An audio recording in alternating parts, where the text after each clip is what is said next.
À l'ordre, s'il vous plaît, nous allons reprendre nos travaux. Alors, nous recevons maintenant les représentants de CA Québec. Bienvenue. Je vous demande d'abord de vous présenter les personnes qui vous accompagnent pour les fins de l'enregistrement. Et par la suite, vous avez 10 minutes pour faire un exposé. Par la suite, nous aurons une période d'échange. Alors, à vous la parole. Bonjour, merci beaucoup. Monsieur le Président Pierre Reid, Monsieur le ministre Hurtel, membre de la Commission des Transports et de l'Environnement. CA Québec, en mon nom, est très heureux de participer et d'avoir l'occasion de formuler ses commentaires sur le projet de loi 104. Nous vous remercions de l'opportunité qui nous est donnée. J'aimerais d'entrée de jeu, et je vais peut-être avoir un début assez rapide, étant donné que le temps nous est quand même limité et qu'on a beaucoup de choses à dire. À l'avance, je m'en excuse. J'aimerais quand même profiter de l'occasion pour me présenter tout d'abord. Sophie Gagnon, je suis vice-présidente communication et affaires publiques chez CA Québec depuis une dizaine d'années. Je suis accompagnée de deux membres de mon équipe, soit Isabelle Godbout. Maître Godbout est analyste et recherchiste en consommation automobile notamment, et Jessie Caron, qui est un expert en consommation automobile, qui est aussi souvent, à bien des égards, un porte-parole pour notre organisation et qui concentre beaucoup ses activités dans la consommation automobile. Et le mémoire que nous vous présentons aujourd'hui, c'est un travail collectif, non seulement du service des affaires publiques, mais aussi en étroite collaboration avec notre équipe de consommation, de service conseil. On a depuis 1973 un service de consommation qui répond à plus de environ 150 000 questions de consommateurs sur tout ce qui touche de près de loin à l'automobile. Et évidemment, ça fait pas exception quand on parle de véhicules électriques. Alors, c'est un peu à partir de cette expérience-là qu'on s'est inspiré pour dresser nos commentaires. Et d'entrée de jeu, j'aimerais vous mentionner qu'on n'aura pas l'occasion de parcourir l'entièreté du mémoire qui est à votre disposition pour la suite. Je vais plutôt faire un survol de nos commentaires, de nos recommandations. Je vous invite à le lire. Il y a beaucoup de nuances ou de précisions qui sont faites. Et bien sûr, il nous fera plaisir de répondre à toutes vos questions. Je suis accompagnée aussi aujourd'hui de M. Pierre-Serge Labbé, qui est le responsable de tous les services automobiles à CA Québec. Pour ceux qui sont moins familiers avec CAA, nous sommes un organisme à but non lucratif qui a été fondé il y a plus de 120 ans, actif dans le domaine du voyage, dans le domaine de l'habitation, des assurances de plus en plus, et bien sûr l'automobile. Et c'est plus de 1,2 million de membres au Québec qui, chaque jour, nous font confiance. Notre engagement en matière de mobilité durable est reconnu. Nous travaillons activement à la promotion des véhicules zéro émission, avec l'appui d'ailleurs du ministère de l'Énergie, des Ressources naturelles et d'autres partenaires. Nous avons tenu cette année particulièrement 2 activités d'intérêt que j'aimerais mentionner. D'abord, nous avons permis à près de 5 000 personnes, des visiteurs du Salon de l'Auto de Montréal et de Québec, de prendre place dans un véhicule électrique. Pour la plupart, c'était une première, et même de faire un essai sur route. Quand on parle parfois de disponibilité ou de capacité à faire des essais routiers dans les concessions, c'était fort appréciable de pouvoir faire ce projet-là à l'occasion des grands rendez-vous que sont les salons de l'auto. C'était une troisième année. Et d'autre part, on a produit aussi des capsules vidéo pour faire connaître tous les avantages des véhicules électriques, parler des incitatifs, parler des politiques et des intentions du gouvernement, faire en sorte que la population puisse s'approprier ces produits, les connaître mieux. Et même, on a fait, avec la Corporation des concessionnaires automobiles du Québec, des efforts de sensibilisation, même des forces de vente, parce qu'on sait qu'il y a aussi parfois la question de la recharge, par exemple, qui est moins connue des gens qui sont à la vente. Donc, on trouvait important de les sensibiliser pour qu'ils puissent être de bons relayeurs d'informations. Bref, nous sommes proches du quotidien des gens. Nous aidons les automobilistes à faire de bons choix de consommation pour leur mobilité, en tenant compte de leur style de vie, de leurs besoins et de leur budget. Les commentaires donc présentés dans ce mémoire se basent sur notre expérience en consommation automobile. Monsieur le ministre, Monsieur le Président, nous sommes d'avis que le projet de loi 104, dans sa forme actuelle, n'aura pas nécessairement l'effet souhaité ou à la hauteur de l'effet espéré, soit la hausse de la demande de la consommation des véhicules zéro émission et probablement encore moins d'atteindre les 100 000 véhicules zéro émission en 2020. Selon nous, les gens ne seront pas nécessairement plus nombreux rapidement à vouloir ou pouvoir se procurer un véhicule zéro émission, et ce, pour plusieurs raisons qu'on pourrait élaborer un peu plus tard. Nous croyons même que les contraintes supplémentaires qui seront nécessairement imposées à la fois aux constructeurs automobiles et aux concessionnaires, puisque nous croyons sincèrement, basé sur notre connaissance du marché, qu'il est pratiquement inévitable qu'il y ait des impacts pour les concessionnaires. On croit que ça risque inévitablement de se répercuter sur le prix, non seulement des véhicules zéro émission, mais probablement aussi sur l'ensemble des véhicules en vente au Québec. Pour nous, c'est donc un potentiel d'effet négatif sur l'ensemble des automobilistes, l'ensemble des consommateurs québécois. Évidemment, CA Québec ne s'oppose pas à des mesures qui ont pour effet ou pour but d'augmenter le nombre de véhicules propres sur nos routes si elles sont à coût nul pour les automobilistes ou si elles ont un impact tellement majeur que les inconvénients sont justifiés ou les coûts sont justifiés. Et considérant la structure telle que nous l'avons compris à la lecture du projet de loi, nous ne croyons pas que c'est actuellement le cas. Dans cette optique, CA Québec soutient à 100% l'objectif essentiel de réduire les émissions de gaz à effet de serre, mais ne peut appuyer l'instauration d'un système de redevance et de crédit tel qu'actuellement formulé au projet de loi 104. Notre position n'a rien de surprenant si on s'intéresse aux expériences menées dans d'autres États américains.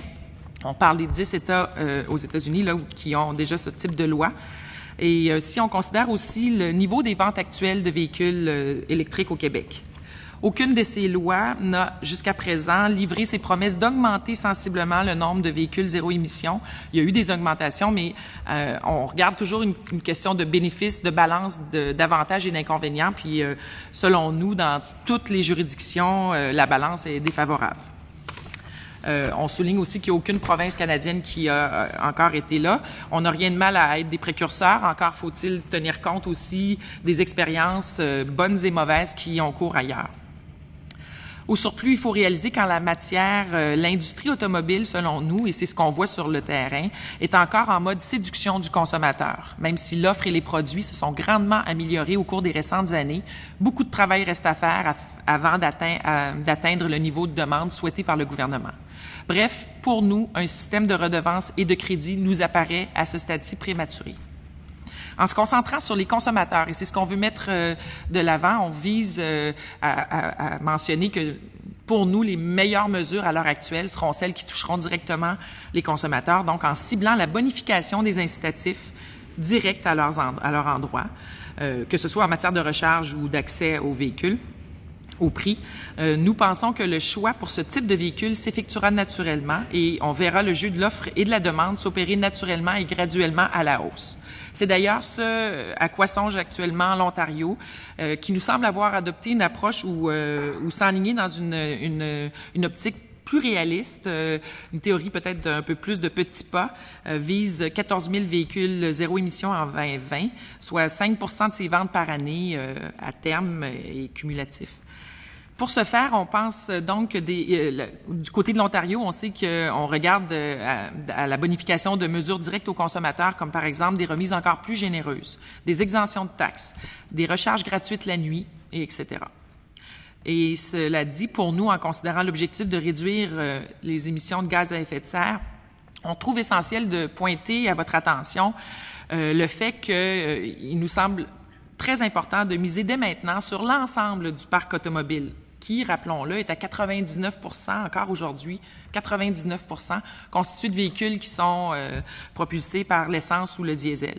Et c'est pourquoi nous recommandons d'inclure au projet de loi 104, on pense que c'est un bon véhicule pour ce faire, un programme d'inspection et d'entretien des véhicules automobiles.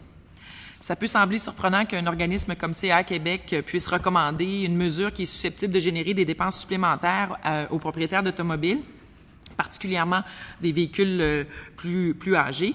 Mais il faut voir que pour nous, c'est clairement une mesure. On a eu l'occasion de s'y pencher à maintes reprises au cours des 20 dernières années. C'est une mesure qui présente un fort potentiel de réduction des gaz à effet de serre et qui se combinerait bien avec une approche plus graduelle du point de vue des véhicules zéro émission. Et pour nous, les avantages sont beaucoup plus grands que les inconvénients. Et on pense également... J'ai atteint mon temps. Il vous reste 30 secondes. Hein? mon Dieu. On pense également que c'est un temps approprié pour agir, étant donné que le Fonds vert, on le sait, est bien garni, et tous conviendront de la pertinence d'affecter de l'argent du Fonds vert à un tel programme. En marge du projet de loi, on s'est permis aussi dans notre mémoire de formuler certaines autres recommandations. Par exemple, de relancer un programme de mise à la casse, et vous me permettrez de mentionner aussi de peut-être revoir le mécanisme de surcharge des immatriculations pour les véhicules de forte cylindrée, en se basant, par exemple, sur la consommation ou l'émission des gaz à effet de serre plutôt que sur la cylindrée. Ce sont quelques-unes des mesures. Alors, on aura l'occasion de revenir sur ces points-là parce que nous avons une période d'échange. Alors, nous commençons par le côté ministériel. Monsieur le ministre, vous avez la parole. Merci, Monsieur le Président. Bonjour, Mesdames. Bonjour, Monsieur. Merci pour votre présentation ainsi que votre mémoire. Et puis, je vais commencer par quand même saluer le fait que CA Québec fait beaucoup de travail pour diffuser de l'information à ses membres à propos des véhicules électriques. Et il faut reconnaître qu'il y a un travail qui se fait là de votre côté. Puis ça va vraiment être un effort collectif. La lutte contre les changements climatiques, c'est pas l'affaire du gouvernement, c'est pas l'affaire d'un groupe, c'est pas l'affaire d'une entreprise ou d'une industrie. Ça va être l'affaire de toutes les Québécoises et tous les Québécois et de la société en général. Je vois sur votre site présentement que un membre ou une membre CA bénéficie de jusqu'à 3 sous par litre d'essence lorsque il ou elle va faire le plein chez Couche-Tard. Et alors, je vois que CA Québec offre des incitatifs financiers à ses membres pour consommer de l'essence. Alors, je me demandais si CA Québec a des programmes, des promotions, des incitatifs financiers pour ses membres qui ont des véhicules électriques. Je vais vous donner une réponse peut-être un peu plus large pour tout ce qui touche la mobilité durable, en incluant, par exemple, les transports collectifs, en incluant les différentes mesures qu'on a faites au niveau de l'information, de la sensibilisation.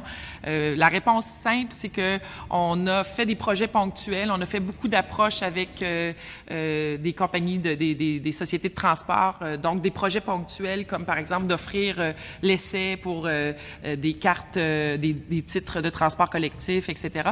Mais on n'a pas comme tel d'incitatif pécunier. On travaille sur certaines choses.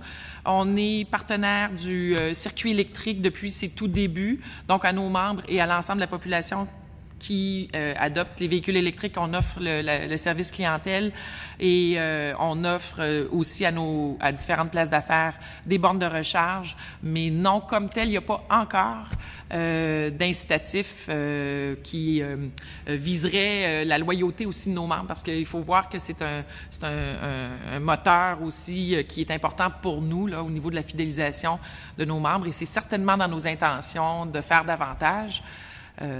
Et on a beaucoup concentré nos activités jusqu'à présent sur des projets d'information, de sensibilisation, d'éducation. Il faut le reconnaître. C'est ça que je fais. Bravo. Oui, oui, et bravo je vous en pour remercie. ça. Mais en même temps, il faut faire un virage. Oui. Il faut laisser les hydrocarbures. On n'a pas le choix. La conférence de Paris l'a clairement affirmé. Le Québec est clairement engagé dans cette voie. Il y a urgence d'agir. Alors, c'est clair que je comprends qu'il y a encore des Québécoises et des Québécois qui roulent à l'essence, mais il faut effectuer une transition. Et c'est sûr qu'un organisme comme CA Québec, qui offre des programmes de fidélisation et des avantages économiques à la consommation d'essence, ce serait intéressant de voir des avantages économiques aussi pour les véhicules électriques. Dans nos échanges avec d'autres groupes, on a beaucoup entendu, et puis ça on l'avait entendu avant, on a employé l'expression que c'est une véritable course à obstacles pour se procurer un véhicule électrique au Québec. On a entendu un chiffre qu'il y a 205 véhicules électriques en inventaire au Québec. Ça, c'est un groupe qui est venu nous présenter ça.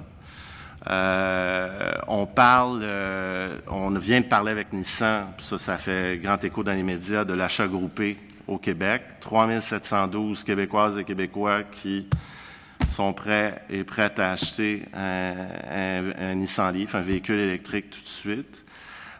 J'essaie de comprendre en tout cas, peut-être je saisis mal, mais à vous entendre, on dirait que, bon, vous parlez d'expression qu'il faut prendre des approches à petits pas, malgré le fait qu'il y a une urgence d'agir en matière de lutte contre les changements climatiques.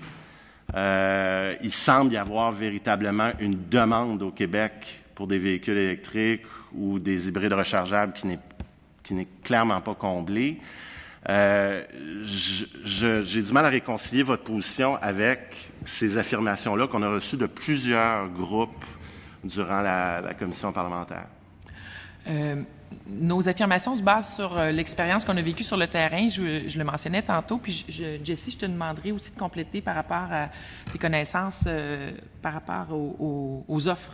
À l'adéquation entre le type de véhicule recherché par les consommateurs et ce qu'il y a sur le marché actuellement. Mais sur le terrain, moi, je vous dirais que on entend encore énormément, puis on a même fait des sondages au fil des années. Les 3 freins habituels là, sont encore malheureusement très présents. Là, la peur de la panne, le prix des véhicules et la méconnaissance des incitatifs dans leur globalité et les avantages qu'on peut tirer des véhicules électriques. Mais on le voit aussi là, il y a certains véhicules qui peuvent être très, très attractifs, mais on n'est pas nécessairement convaincu que c'est l'ensemble de l'offre qui répond à l'ensemble des besoins. Et dans ce sens-là, je pense qu'il y a encore du chemin à faire au Québec. Puis, on veut pas être timide, on n'est pas contre l'ambition, mais il faut rester réaliste dans la mesure.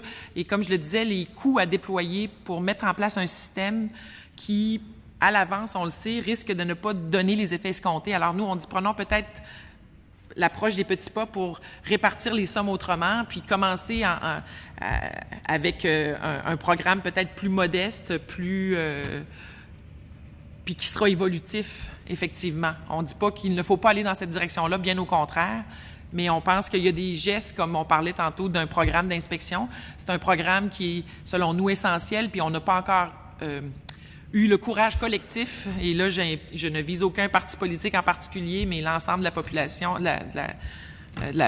des citoyens du Québec, on n'a pas ce programme-là. Et pourtant, c'est un pas concret qu'on pourrait faire rapidement pour réduire significativement les gaz à effet de serre. Mais j'aimerais que Jessie puisse peut-être donner un mot sur l'offre et l'adéquation avec la demande.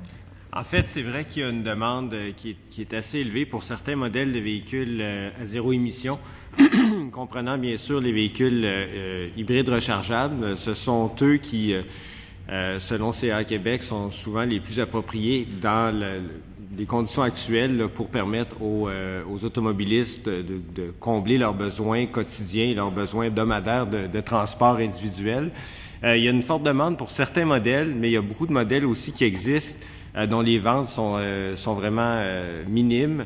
Et en fait, c'est pour nous, ce qui est important, c'est de voir que les ventes de véhicules électriques, de ces véhicules-là qui se retrouveraient chez les concessionnaires, qui seraient invendus, pourraient occasionner des frais de financement élevés pour les concessionnaires et comme d'habitude, quand il y a des frais supplémentaires qui découlent d'une mesure qui est imposée, ces frais-là sont souvent refilés aux consommateurs et c'est ce qu'on craint qui se produise, encore une fois. On parle même pas ici des coûts qui seraient liés aux redevances que les constructeurs auraient à payer dans le cas où il n'y aurait pas assez de crédit, selon le programme proposé ici. Mais on parle même simplement des frais de financement, de soutenir un inventaire qui, parfois, serait difficile à vendre. Et, comme le disait Sophie un peu plus tôt, dans des États aux États-Unis où cette loi-là est implantée, on le voit selon des études qu'on a trouvées, là, qui sont très sérieuses, qui sont en annexe à notre mémoire, que ces résultats-là sont minimes. Donc, les objectifs sont très ambitieux. Et oui, il y a une progression qui est claire, mais on n'est pas encore... la loi ne semble pas permettre de l'atteindre. Alors, c'est pour ça que nous, on pense que oui. Puis il y a un autre volet aussi que je voulais ajouter pour conclure là-dessus, c'est que des modèles il y a plusieurs modèles à zéro émission qui sont offerts aux États-Unis qui ne le sont pas ici, mais qui ne conviendraient pas nécessairement aux besoins d'une majorité de conducteurs ou d'automobilistes. Par exemple, une voiture comme la Fiat 500 électrique qui pourrait être offerte par le groupe Fiat Chrysler, ça ne conviendrait pas vraiment aux besoins des familles.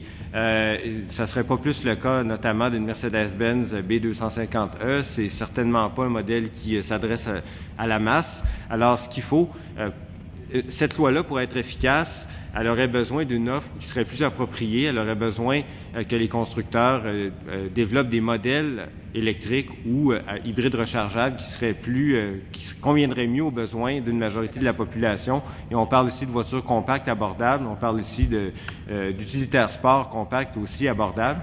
Et enfin, c'est l'autonomie, encore une fois, qui parle. Quand les batteries seront là et auront l'autonomie nécessaire pour couvrir une distance, pour dépasser le seuil qui est actuellement peut-être de 300 000 ou 480, 500 km, là, on pourra peut-être parler d'une possibilité d'accroître l'offre, mais ça s'en vient très bientôt. Vous rejoignez le but de la VZE avec vos dernières affirmations. J'ai du mal à voir justement comment le marché québécois ne sera pas desservi par la présence d'un Mitsubishi Outlander électrique, qui est un petit VUS, et c'est justement exactement la classe de véhicule qui est le plus en demande présentement pour les familles que vous mentionniez, puis il n'est pas disponible ici. Même chose pour la Golf. La Golf, elle roule pas mal au Québec. Alors, il doit y avoir un segment de la population québécoise qui aime la Golf. Et pourtant, la E-Golf n'est pas disponible au Québec. Puis, on voit quand même des Fiat 500 rouler au Québec. Puis, la Fiat 500E n'est pas disponible au Québec. Puis, ce n'est quelques exemples. Dans votre mémoire, vous écrivez, d'une part, malgré de grandes avancées au cours des récentes années, l'offre de véhicules zéro émission est encore limitée. Et celle-ci comprend peu de modèles. Mais c'est ça, justement, le but d'une VZE. Puis, d'ailleurs, dans une étude que vous citez, dont la provenance, je crois, vient des manufacturiers, il y a quand même quelque chose d'intéressant dans l'étude Driving ZEV que vous citez. Dans les 9 États où il y a présentement une norme VZE, on a vu une augmentation des véhicules hybrides rechargeables, une augmentation de vente de 179 dans la dernière année, d'avril 2015 à avril 2016, alors que dans le reste des États-Unis, c'est 85 Je comprends que vous dites que ça n'atteint peut-être pas les objectifs cités dans ces 9 États-là, mais on voit clairement qu'il y a un lien. Quand vous parlez d'études crédibles, l'Université Simon Fraser de Colombie-Britannique a fait une étude entièrement indépendante, qui n'est pas du tout liée à quelques groupes que ce soit, fabricants ou autres, dit, et je cite, ça c'est une étude pour l'année 2015, « Clearly, policies such as ZEV mandates incentivize auto companies to make PEVs more widely available in a greater variety of models, to stock these vehicles in dealerships, and to market such vehicles in the region with the policy. » Donc là, on a des études indépendantes qui nous disent clairement que une norme VZE permet une plus grande variété de véhicules, une plus grande accessibilité, puis c'est ce que les consommateurs veulent. Une autre étude indépendante, Natural Resources Defense Council, pas liée, une autre étude indépendante, 21 juillet 2016, nous dit the technology forcing nature of the ZEV program has resulted in many auto manufacturers developing ever more capable vehicles and new types of vehicles that increasingly can meet the needs of mainstream consumers. Donc, il y a un lien direct entre une norme VZE, selon une étude indépendante ici, et ce que veulent les consommateurs. Finalement, le 20 août dernier, il y a 2 jours, on a une étude auquel ont contribué des chercheurs de MIT, Massachusetts Institute of Technology, une des plus grandes universités au monde. Encore une fois, une étude indépendante qui nous dit que 98% of internal combustion engine passenger vehicles used, présentement en utilisation aux États-Unis, could be replaced by electric cars. Alors, déjà, la technologie est là et pourrait remplacer, au niveau du besoin, la quasi-totalité des véhicules. C'est une infime minorité des véhicules qui ont vraiment besoin de la très grande autonomie. Puis de toute façon, on l'a vu, GM est venu nous le présenter avec la Bolt qui va sortir bientôt avec 320 km d'autonomie. On se dirige vers une plus grande autonomie. Je suis d'accord avec vous quand vous dites qu'il faut plus d'éducation, puis il y a des inquiétudes concernant l'autonomie. Mais quand je vous cite l'ensemble de ces études-là indépendantes, comment réconcilier ça avec une position qui dit que finalement, une norme VZE n'a aucun impact ou n'aura aucun impact? On ne dit pas que la norme n'aura pas d'impact. En fait, on n'est pas contre l'imposition ou en fait la mise en place d'une loi ZE. En fait, c'est que le système de crédit actuel nous semble complexe, nous semble pas en lien avec ce que les véhicules sont capables d'offrir en termes d'autonomie actuellement, puis en termes d'accumulation de crédit. Alors nous, on est ouvert, comme on le formule dans nos recommandations, à ce que cette norme-là soit imposée, mais d'une façon peut-être plus graduelle et avec une imposition de crédit qui soit plus réaliste pour le moment, parce qu'effectivement, l'offre est en augmentation, puis on sait que les avancées technologiques vont faire avancer, justement, vont pousser la cause et vont pousser la possibilité que ces véhicules-là conviennent à une plus grande partie de la population. J'aurais peut-être un petit complément à ce que mon collègue allez-y. dit. Il y a un élément que j'ai pas mentionné, mais qui vient soutenir notre propos, notre position.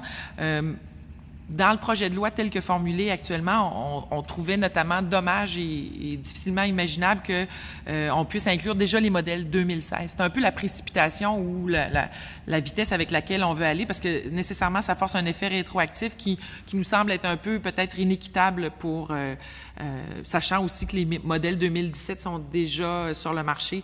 Donc c'est dans cette optique-là qu'on disait là que pour nous, il faudrait prévoir un mécanisme de révision, d'accroissement un peu plus graduel. Ça ne veut pas dire qu'on est contre une norme zéro émission, mais on pense que de la façon qu'elle est formulée, puis on n'a pas tout vu effectivement, il peut y avoir des frais importants qui sont imposés, peut-être qui puissent affecter l'équilibre commercial de certains commerçants au Québec, et sans nécessairement livrer les résultats dans un court échéance. Donc, on suggère de revoir la gradation des moyens et d'agir peut-être avec le PIEVA en premier aussi. Merci. Ça met fin à la période d'échange avec le côté ministériel. Nous passons maintenant à l'opposition officielle. Monsieur le député de Terrebonne.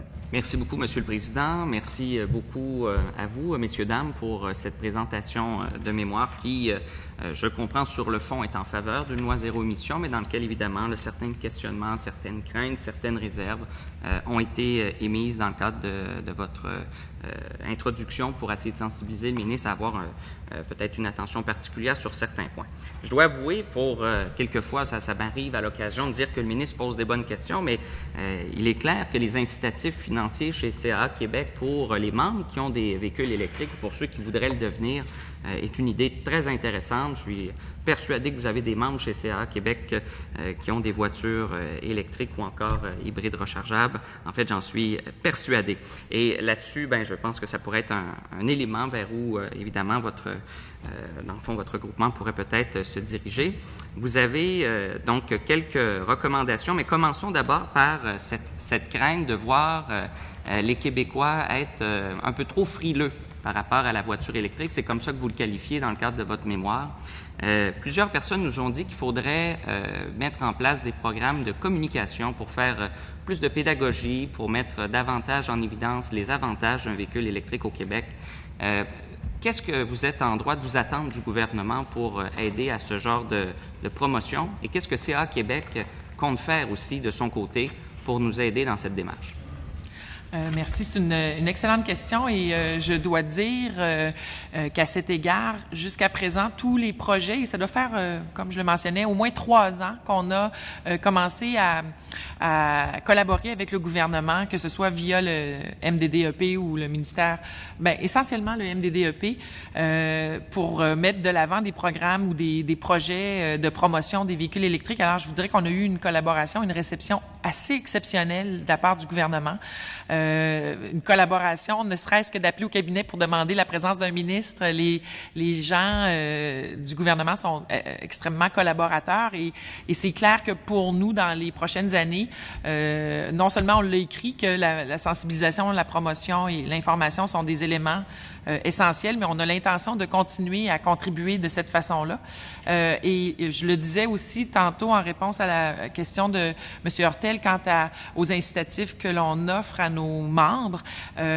c'est clair qu'on n'a pas fait le plein de toutes les possibilités. Vous imaginez, on a une équipe chez nous qui travaille très fort au développement et au maintien d'alliances stratégiques avec des organisations. Et il y a une cellule qui vise à mettre beaucoup d'emphase sur tout ce qui est lié à la mobilité durable, incluant sans doute éventuellement les véhicules électriques, mais c'est pas nécessairement des choses qui se font facilement.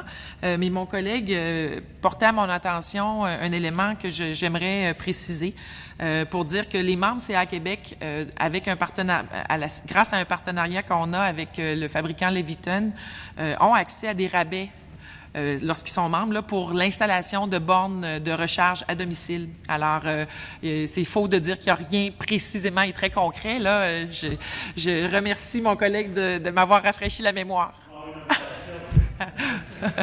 Mais non, mais pour nous, ce sont l'ensemble de ces gestes-là qu'il faut continuer à faire. Mais l'éducation, la sensibilisation et la promotion sont des éléments essentiels. Excellent. Bien, écoutez, c'est bien noté. Alors, je pense que vous avez une belle vitrine ici pour le mentionner. C'est un très beau travail de recherche expéditif qui a été fait de votre part et on vous encourage dans cette démarche. Dans le cadre aussi de votre mémoire, vous dites qu'il faut s'inspirer peut-être de l'Ontario qui, selon les mots que vous utilisez, est beaucoup plus prudente ou plus réaliste dans sa façon d'aller vers l'électrification des transports. Elle vise 14 000 véhicules d'ici 2020. Moi, je trouve que c'est très peu. Mais je comprends que quand même, elle enclenche un virage qui est quand même assez significatif, accompagné de d'autres incitatifs que juste une loi zéro émission. Et je comprends donc de votre mémoire que la loi est un outil, mais il faut que le gouvernement donc aille beaucoup plus loin dans d'autres mesures. Je vous donne un exemple. Le gouvernement ontarien a annoncé que d'ici le 31 mars 2017, plus de 200 bornes rapides seraient installées à travers le territoire ontarien. À d'énergie en plus. Bon, ben ça, écoutez, mais 200 bornes rapides, on en a combien au Québec? On en a 40 présentement, des bornes rapides sur le territoire. Donc, il y en a moins que il y en a moins que 200. Donc, vous nous dites que vous n'êtes pas contre le projet de loi zéro émission, mais il faut que ce soit accompagné d'incitatifs forts et vous encouragez donc, si j'ai bien compris, le gouvernement à débloquer des fonds pour aller dans ce sens-là.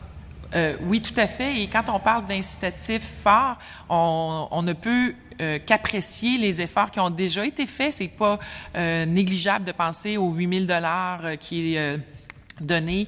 Peut-être qu'on pourrait élargir le crédit, mais les gens de Nissan aussi, j'ai trouvé intéressante leur idée de peut-être aussi le faire pour les véhicules qui sont pas neufs. Quelle bonne idée.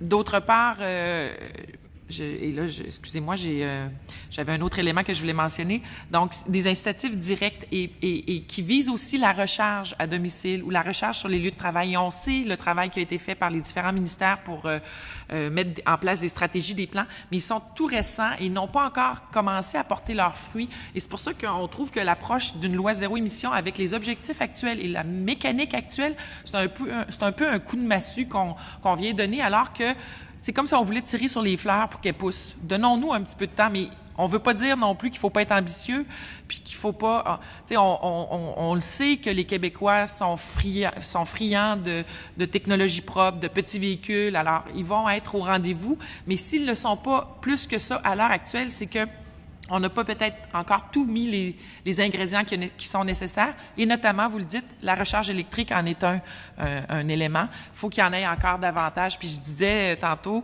vous parlez des bornes de recharge rapide en Ontario. Il faut souligner que c'est AdEnergy, une compagnie de chez nous, qui est un des fournisseurs et entre autres aussi dans la région d'Ottawa avec le circuit électrique d'Hydro-Québec, auquel on est partenaire. Si je peux me permettre aussi, il faut revenir à la base du travail de CA Québec, qui est d'aider les automobilistes et de protéger leurs intérêts. Et ce qu'on trouve actuellement, c'est que le projet, dans sa forme actuelle, pourrait avoir un impact financier rapide et peut-être un peu brutal pour les consommateurs, les automobilistes, pardon, du fait justement de la répartition des crédits et du fait que les cibles sont peut-être un peu fortes. Et ce serait toujours en fonction des frais financiers puis peut-être des redevances également qui seraient élevées, là. Président. Je voudrais savoir, là, quand vous dites que ça pourrait avoir un impact financier là, brutal là, sur la clientèle et les automobilistes, est-ce que vous avez une étude ou est-ce que vous avez des recherches là-dessus? Sur quoi vous basez-vous pour affirmer de telles choses? Parce que le ministre semble quand même déposer des références qui sont rigoureuses, qui ont été faites aux États-Unis, dans certains autres États et pays du monde, pour démontrer les avantages qu'une loi zéro émission peut procurer. Donc, moi, je m'attends à la même chose de votre côté lorsque vous faites de telles affirmations. Je vous dirais que, puis Jessie, si tu as des compléments, tu pourras les citer là, en termes d'études précises, mais je veux attirer votre attention sur le fait qu'on se déploie sur le terrain depuis de nombreuses années et c'est de l'observation et de l'expertise qui s'est développée au fil des ans, de voir comment la consommation, notamment automobile, s'effectue. Puis on l'a vu, là, si je peux me permettre de citer l'exemple de la redevance verte, lorsqu'elle a été imposée, elle visait carrément les producteurs, l'industrie pétrolière notamment, et celle-ci l'a ouvertement dit, on ne sera pas en mesure de l'assumer ou on ne veut pas l'assumer et on va la refiler aux consommateurs, et on l'a mesuré comme ça le lendemain de l'imposition de la redevance verte, là aussi marqué que du jour au lendemain, il y a eu un impact à la pompe pour les consommateurs. Je suis pas en train de dire que c'est pas nécessaire de faire des gestes comme ça, mais pour nous, c'est une évidence que le marché va tenter de refiler. C'est une réaction de marché. On va refiler aux consommateurs les coûts supplémentaires qu'on va imposer. C'est tout naturel et sans doute que c'est mesurable. Et c'est certain que si on va de l'avant avec une mesure telle qu'elle est là, nous, on va surveiller l'évolution des prix des voitures. Puis il faut savoir aussi que c'est pas au Québec que les voitures sont les moins chères déjà en partant. Alors, toute augmentation est sensible. Oui, bien, je suis certain non plus qu'il ne faut pas se laisser, comment je pourrais dire, trop distraire par les arguments de gens qui sont, comment je pourrais dire, directement concernés. Il faut regarder ça d'un point de vue global et rester sur nous, les études que nous avons démontrent qu'il y a très peu de changements significatifs au niveau des prix des automobiles, mais je comprends que des gens veulent aussi nous faire valoir un autre point de vue, mais je pense qu'il faut rester le plus possible zen dans ce genre de débat. Mais on sait que le prix des véhicules est un élément important sur la liste des considérations des automobilistes. Alors, ça met fin à la période d'échange avec les représentants de l'opposition officielle. Nous passons maintenant au deuxième groupe d'opposition, Monsieur le député de Masson. Merci, Monsieur le Président. Bienvenue à l'Assemblée nationale. Vous savez, mes collègues ont déjà posé plusieurs questions très pertinentes, donc je vais tenter d'aller sur des angles qu'on n'a pas abordés encore. Tout d'abord, je veux vous mentionner que votre mémoire, il y a des préoccupations qui sont somme toute très importantes et que nous partageons avec vous. Et puis, j'aimerais savoir, en fait, vous avez mentionné à la page 7 et 8 de votre mémoire un point très intéressant quand vous parlez que certains constructeurs, là, leur flotte globale consomme moins que d'autres constructeurs. Puis là, vous mentionnez l'exemple que Subaru consommerait moins de carburant que Ford, que pourtant Ford offre des véhicules électriques. Là. Et puis vous mentionnez dans le fond là, que CA Québec, vous souhaitez que le règlement d'application lié au projet de loi 104 tienne compte avec réalisme de cet enjeu de consommation de carburant au moment de classifier les véhicules. Est-ce que vous auriez une proposition à faire en ce sens? En fait, c'est peut-être de prendre en considération justement la consommation, les émissions de gaz à effet de serre actuelles des flottes dans l'établissement peut-être de la formule d'application des crédits. C'est sûr que des constructeurs, justement, pourraient offrent plusieurs véhicules à faible ou VZ2 sur le marché, comme Ford, effectivement, le fait avec la Focus électrique, la C-Max Énergie, la Fusion Énergie. Mais d'un autre côté, il y a des F-150 avec des moteurs V8 de 5 litres aussi, tandis que, par exemple, chez Subaru, on a des moteurs à 4 cylindres. Il y a eu beaucoup d'efforts de fait aussi pour réduire la consommation de ces moteurs-là. Puis des efforts, il y en a de fait chez tous les constructeurs d'ailleurs. Et il faudrait que ce soit que ce soit pris en considération aussi que c'est sûr qu'on veut se diriger vers une consommation moins d'hydrocarbures, une consommation évidemment à un moment donné peut-être nulle, mais il faut que ça se fasse de manière graduelle tout en prenant en compte les besoins actuels des automobilistes. Puis c'est un peu vers là que notre idée s'en va là. Parfait, merci.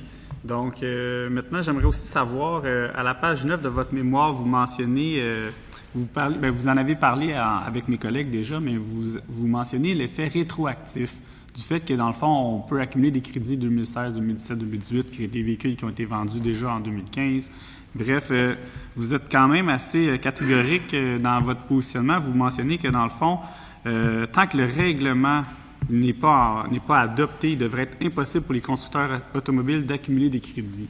Maintenant, les constructeurs automobiles sont venus nous mentionner en commission que si on se compare aux autres États qui ont adopté une loi zéro émission, les États permettaient une période de 3 à 5 années pour accumuler des crédits.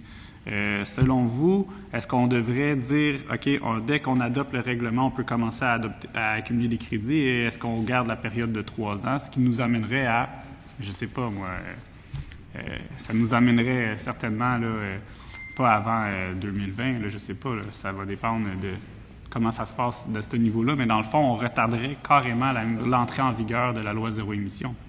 Bien, c'est sûr que pour nous, l'effet rétroactif, ça peut créer une iniquité. Pour les constructeurs qui offrent peut-être déjà des véhicules électriques ou des véhicules zéro émission, c'est un plus, mais pour ceux qui en offrent pas, le temps de développer puis d'amener sur le marché ces véhicules-là, c'est perdu pour eux. Donc, évidemment, toujours encore et toujours, c'est l'impact sur la poche des consommateurs sur le portefeuille des consommateurs auquel on pense. Donc, si les véhicules de constructeurs qui offrent pas encore de VZD, si ces constructeurs-là sont pénalisés d'une certaine manière parce qu'ils n'ont pas pu accumuler de crédit d'avance quand la loi va entrer en vigueur, ça va se répercuter sur les prix des véhicules. Alors, c'est pour ça que, pour une question d'équité, on souhaite que la rétroaction soit pas mise en place. Très bien. On partage d'ailleurs cet avis-là. On ne veut pas avoir d'impact négatif sur le consommateur quant à l'achat de véhicules conventionnels. Là. C'est effectivement, on veut tendre vers des véhicules électriques. Tout le monde est pour le principe qu'on veut réduire les gaz à effet de serre. Cependant, on ne veut pas impacter négativement la poche de nos consommateurs qui sont déjà bien chargés de ce côté-là. Tout à l'heure, dans votre présentation de départ, vous sembliez avoir manqué un peu de temps. J'adore tous les propos qui sont dans votre mémoire. Vous parlez aussi du projet de loi 48, de la mise au rencard des véhicules. Est-ce que vous voulez rajouter d'autres choses? Je vous laisserai cette opportunité. Bien, écoutez, peut-être surtout mettre l'emphase sur le fait que pour nous, il y a place à cohabitation avec une formule améliorée ou enfin, disons, modulée d'une loi zéro émission. On n'est pas contre le principe, on n'est pas en accord avec la mécanique actuelle et il y a place définitivement à une cohabitation également avec, dans ce même projet de loi-là, on pense que c'est le véhicule qui est bon, le projet de loi 104, pour inclure ce fameux programme d'inspection et de vérification des véhicules de plus de 8 ans qui serait à être imposé au moment de la revente. Pour nous, c'est une mesure qui présente beaucoup à la fois de potentiel d'atteindre des objectifs de réduction de gaz à effet de serre. Là. On comprend et on apprécie les efforts de promotion de l'hydroélectricité. C'est une ressource qui est abondante, qui est renouvelable chez nous. Oui, on en est, puis on comprend les intentions du gouvernement aussi de mousser puis d'aller dans cette direction-là parce que c'est une richesse chez nous. Mais perdons pas de vue l'objectif premier qui est de réduire les gaz à effet de serre. Et si on veut faire ça actuellement, rapidement et facilement, on peut avoir un programme d'inspection et de vérification des véhicules automobiles dans ce projet de loi-là et financer pour éviter l'impact négatif que pourraient représenter les coûts d'une inspection qu'on imposerait au moment de la revente. Pourquoi ne pas le financer à même les poches ou le coffre bien garni du fonds vert? Et c'est le fun parce que là, on est en remise directe aux consommateurs. C'est en grande partie un fonds qui est financé par les contributions des automobilistes. On se revire de bord puis on leur redonne un incitatif à inspecter, à entretenir. Et merci. Voilà. C'est tout le temps que nous avions. Alors, Mme Gagnon, Mme Godbout, M. Caron, merci pour votre contribution aux travaux de la Commission. Je suspends les travaux pour quelques instants pour permettre à nos prochains invités, Tesla, de s'installer. Mouvement des Jardins.